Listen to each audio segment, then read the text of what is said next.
Quand tu te lances à ton compte, tu dois vendre tes services toi-même, il n'y a pas de commercial qui va le faire à ta place. Ça peut paraître un challenge insurmontable, mais avec une bonne méthode, tout le monde peut y arriver. Il y a deux types de vendeurs. Tu as d'abord les vendeurs acharnés qui vont enchaîner les arguments et qui vont pas lâcher le prospect jusqu'à ce qu'il dise oui. C'est ce que tu vois dans les films hollywoodiens ou ce que tu as dans ton inconscient. C'est comme des magiciens, ils savent ce que le client a en tête et quels sont ses besoins et il arrive à vendre à tous les coups. C'est un négociateur aiguisé qui va réussir à faire transpirer son prospect jusqu'à ce qu'il finisse par accepter. Mais dans la réalité, c'est pas comme ça que les meilleurs vendeurs travaillent. Les meilleurs vendeurs utilisent la psychologie de leurs clients pour vendre leurs services.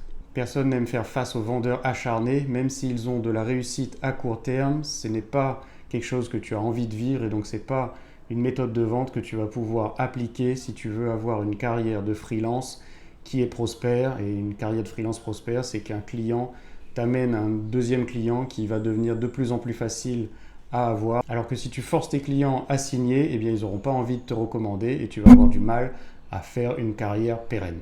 Alors comment faire pour faire partie de la deuxième catégorie, ceux qui vendent sans pression et qui sont là pour accompagner leurs clients? Eh bien tu as deux choses à identifier, quelle est la motivation de tes clients et qu'est-ce qui les bloque dans leur décision d'achat. On va commencer par la première partie, qu'est-ce qui motive ton client à acheter ta prestation maintenant? Pour réussir une vente, il est primordial de comprendre pourquoi le client a besoin de toi. Pour un même service, les différents clients peuvent avoir différentes motivations. Donc c'est important de comprendre l'état émotionnel dans lequel veut être ton client pour savoir comment tu vas lui présenter ton offre. En comprenant les motivations de ton client, tu vas pouvoir adapter ta proposition commerciale et ton discours pour que ce soit accueilli au mieux. Par exemple, si dans la discussion avec ton prospect, il te parle des documents, des présentations qu'il veut avoir, les livrables qu'il veut obtenir, et bien donc là, tu sais que ce qui est important pour lui, c'est d'avoir de la documentation pour pouvoir fournir ça à sa hiérarchie, à ses équipes. Tu dois mettre l'accent sur les livrables pour répondre aux motivations de ce client-là. Si au contraire sa motivation c'est la sécurité, tu vas devoir avoir ça dans ton discours. Qu'est-ce que tu fais au quotidien pour t'assurer que tout ce que tu fais est fait de manière sécurisée et respecte les bonnes pratiques de la sécurité? Si sa motivation c'est d'avoir des données à exploiter, eh bien comment dans ton service tu vas pouvoir lui fournir des indicateurs, des indices de performance qui vont pouvoir mesurer l'avancement dans le projet et mesurer aussi l'impact que tu as, mesurer les résultats que font obtenir ta prestation. La deuxième chose à identifier, ce sont les blocages que peuvent avoir ton client. Qu'est-ce qui fait qu'il n'a pas pris la décision jusqu'à maintenant? Pour certains clients, travailler avec un prestataire peut avoir l'image de que ça va leur demander trop de temps de suivre ce prestataire. D'autres clients ont plutôt besoin de sentir qu'ils ont le contrôle sur la situation et donc comment toi, en tant que prestataire, tu vas pouvoir lui donner ce sentiment de contrôle et qu'il maîtrise ce qu'il fait. Peut-être qu'il a peur que ta prestation ne va pas avoir des impacts suffisants pour qu'il puisse atteindre ses objectifs à lui. Donc il faut savoir quels sont ses objectifs pour pouvoir lui montrer que ta prestation va lui permettre d'atteindre ces objectifs-là. Peut-être qu'il a peur d'être dépendant d'un prestataire et qui du coup il a besoin des outils et des ressources que tu mets en place pour pouvoir réaliser ta prestation, mais que tu vas pouvoir le former, lui transmettre les connaissances pour qu'il se sente en contrôle de la situation et qu'il ne se sente pas dépendant de toi pour atteindre les résultats dont il a besoin. Peut-être qu'il a une pression sur le temps et ce qu'il lui faut, c'est d'avoir un calendrier clair et précis de ce qui va être fait, quand et quels sont les indicateurs qui vont lui permettre de suivre l'avancement et de savoir si le planning est vraiment respecté. C'est important d'identifier et de comprendre les blocages mentaux de ton prospect pour pouvoir lui apporter des solutions. En faisant cela, il sera plus à l'aise et il aura plus envie de travailler avec toi. Et c'est en abordant ces blocages mentaux de façon proactive que tu vas pouvoir créer une relation de confiance et augmenter tes chances de conclure la vente. Donc quelles sont les questions que tu vas pouvoir poser pour pouvoir identifier les motivations et les blocages de ton client? La première question, c'est qu'est-ce qui vous motive à réaliser ce projet maintenant?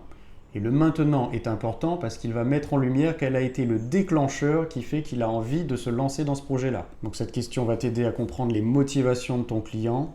Est-ce qu'il veut augmenter ses ventes, augmenter ses marges, gagner du temps, améliorer son image de marque, économiser de l'argent? La réponse te donnera une idée de ce qui est important pour lui et ce qui pourrait le convaincre d'aller de l'avant dans la proposition que tu vas lui faire.